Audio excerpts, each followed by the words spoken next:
Hello YouTube, what's up? This is Nay here. Welcome to my channel, The Ready Nurse Nay. Yeah, so I'm just doing a 6-month, I guess, med-surg nurse update. Nothing fancy here. I'm just in the car. I just got off of work and at home, and I'm in my driveway. And I just wanted to do a quick video because I don't know when I'm gonna get another chance to give you a 6-month update. Okay, so I have been on the med-surg unit for 6 months now, and I basically just telling you what I'm learning and how I feel about it, and how I'm maintaining, you know, positive mental health and things while working on the floor taking care of sick patients. 6 months as a nurse, I've learned a lot. And I'm doing a lot. And I am taking care of some sick patients. At 6 months in, especially on the med-surg floor specifically, you will have done a lot of stuff. Your skills, your knowledge level will have increased so much. Like, versus when you first start nursing and you hit that 6-month mark, you will have done a lot of things. Which is exciting. It's exciting. You've done a lot. Skills wise and knowledge wise. I mean, I've given blood, I've done NG tubes, inserted Foley catheters, done in and outs, many assessments, wound care, a plethora of IVs, so many antibiotics, IV piggyback antibiotics, so many pushes, you know, so much pain meds that I've administered, participate in the code, I'm trying to think, administering HEP drips and, monitoring the APTT levels, and then I have to adjust the rate depending on what the levels are and the heparin nomogram requires, administering amnio drips, the cardiac drips, and following the protocols and the requirements with that. PCA pumps, setting up PCA pumps, Dilaudid PCA pumps, morphine PCA pumps, with the syringes and the different requirements or things with that. So many assessments with all these different disease processes that I've seen and that I see on the med-surg floor. Like, it's too many to name, anything and everything that you see. Dealing with patients that you're having to turn every 2 hours, every 4 hours. All kinds of stuff. You see all kinds of stuff I say on med-surg. So that's the cool thing I think about working on that med-surg as a new nurse, is you're going to be exposed to a lot and do a lot in such a short amount of time. You are prepared with this general knowledge and skill base that you can take with you anywhere.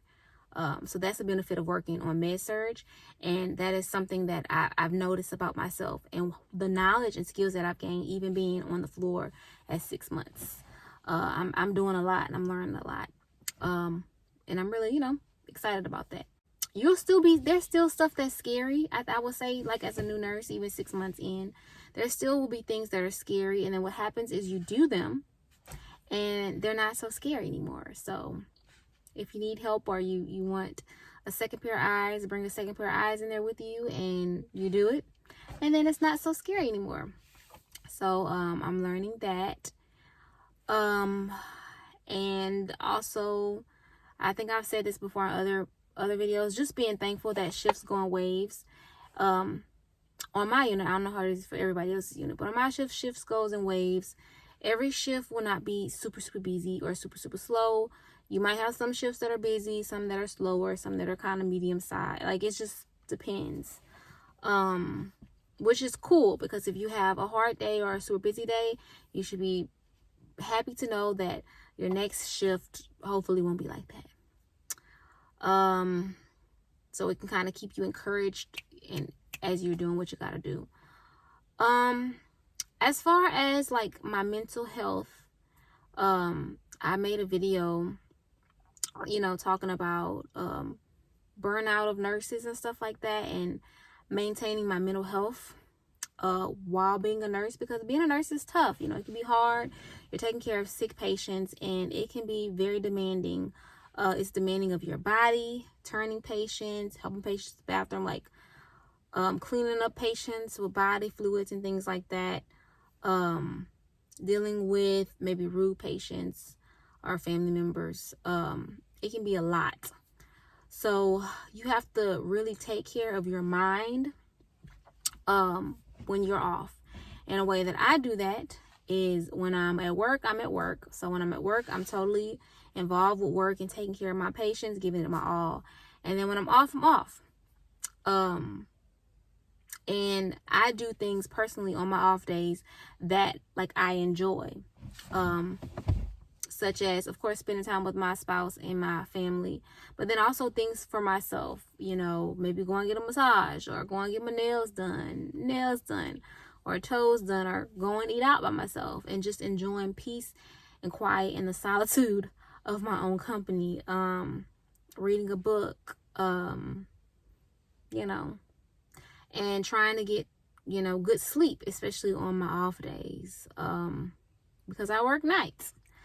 So those are things that I do that help kind of maintain my mental health, along with, of course, things like praying and things like that. But and then venting, you know, I have my friends or that I can vent to if I want, and that helps me maintain my mental health, and just stay positive and kind of like avoid burnout.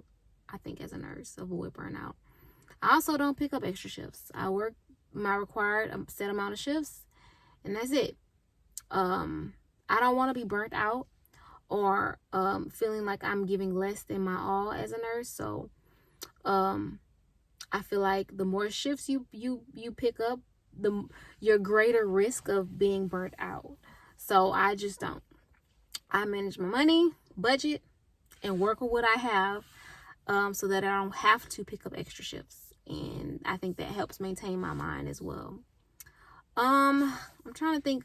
Pet peeves. Nursing pet peeves. This could be its own video. But for me, especially just getting off today, nursing pet peeves, I think, can be if other individuals that you're working with as a team are not doing their job, and you're having to overcompensate. If somebody isn't doing their job, that can be a pet peeve.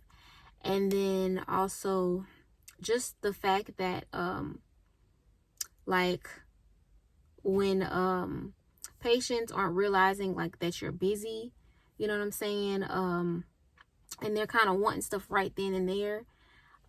It's like, it don't work like that. Your nurse could have 6 patients. Your nurse could have more than 6 patients that they're taking care of. So when you are pressing that call light or requesting, especially things like snacks and ice and stuff like that, they're going to get to you when they can, but that's not a dire need, okay? And if it's during shift change, you might have to get your ice or your snacks from shift change, from the next, you know, shift nurses, because your prior shift nurse is going home, they're ready to go. So I think the fact when some patients don't understand that, you know, that can be annoying a little bit, and you just have to work with it. Another thing that can be annoying, I think, as a nurse is you are customer service. You are top dog customer service as a nurse. Okay, like that is part of being a nurse, customer service, providing snacks and medications to patients, you know, finding solutions to their problems, whatever that may be, whether it's medication related, you know, pain related, whatever it may be, finding solutions to their problems, and providing that customer service where you're having to apologize, like having to apologize for things that is not your fault. Like, it's not my fault that the light in your bathroom doesn't work. That's not my fault. I'm sorry, you know, but we can move you to another room if you want, you know what I'm saying? But having to apologize for things that are out of your concern in order to provide customer service to that patient so they can be happy. I mean, it is what it is, but it's like it can be annoying. Like, why do I have to apologize for something that's not my fault? But that's part of the customer service, you know, and you're expected to do that for the patient, you know. Or a patient is, asking for ice, and the ice machine is broken. I'm sorry, but that's not my fault that the ice machine is broken. Do you want some water? Having to apologize for things that are outside of your control. I'm sorry that the doctor doesn't want to change your pain medication orders. And I have talked to them. They're not coming down here to talk to you. I'm sorry about that. But that's out of my control. You know what I'm saying? This is what the doctor said. And they standing on business with it. They ain't coming down here to talk to you about it. And then I'm having to apologize. I'm sorry. Having to apologize for things that is not, our fault, I think is a lot. So I hope this was helpful and insightful. Until next time, peace, love, and blessings. Leave me some comments below. Tell me about if you are a new nurse. How is your time going as a new nurse? What are some pet peeves you're experiencing? Until next time, bye.